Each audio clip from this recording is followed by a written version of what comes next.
The Impala and the Corvette are considered cousins by GM.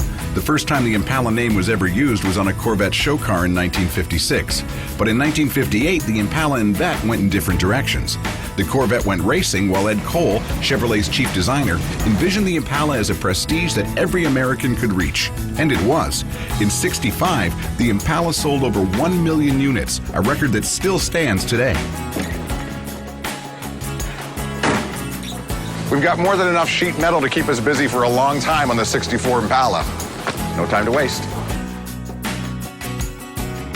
The chassis had a lot of factory sludge and nasty welds and stuff, so we wanted to run it down. Frames are pure function. There's no fashion involved. They're nothing but engineering. Yet their layout and design has evolved radically over the years. They can be almost as unique as the cars that ride on top of them.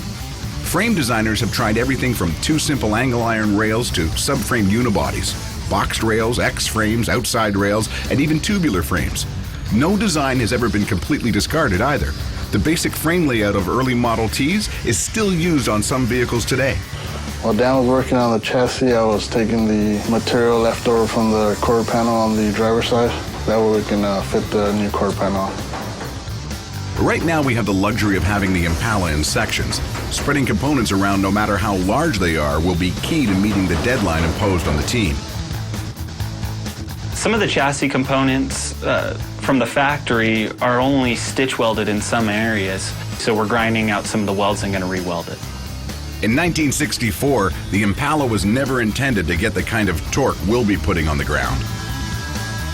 We're going to cut out the rear shock mounts because they're known to break off on regular occasion, especially when you have something that travels as much as an air ride suspension. You need to have a good sturdy shock mount. So we're going to replace those with some fabricated mounts. An airbag suspension won't just create travel, it'll create a lot of stress on the frame.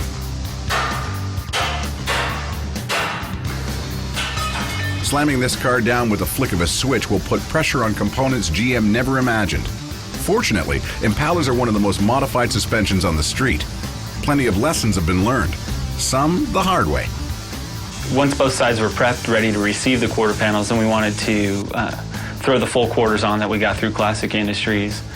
They actually went on, in my opinion, surprisingly well for aftermarket quarter panels. They do have their minor imperfections, just like everybody's does.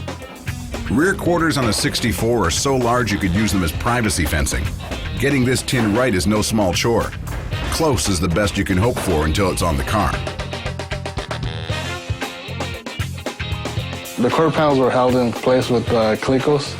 You drill an 1/8-inch hole and through both metals you put the clico in and it grabs hold of both of them.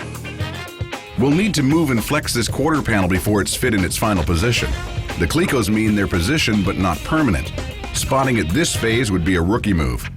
Both quarters will need to shift around once the trunk lid, hinges, and taillight housings are set into position. The quarter is just the icing.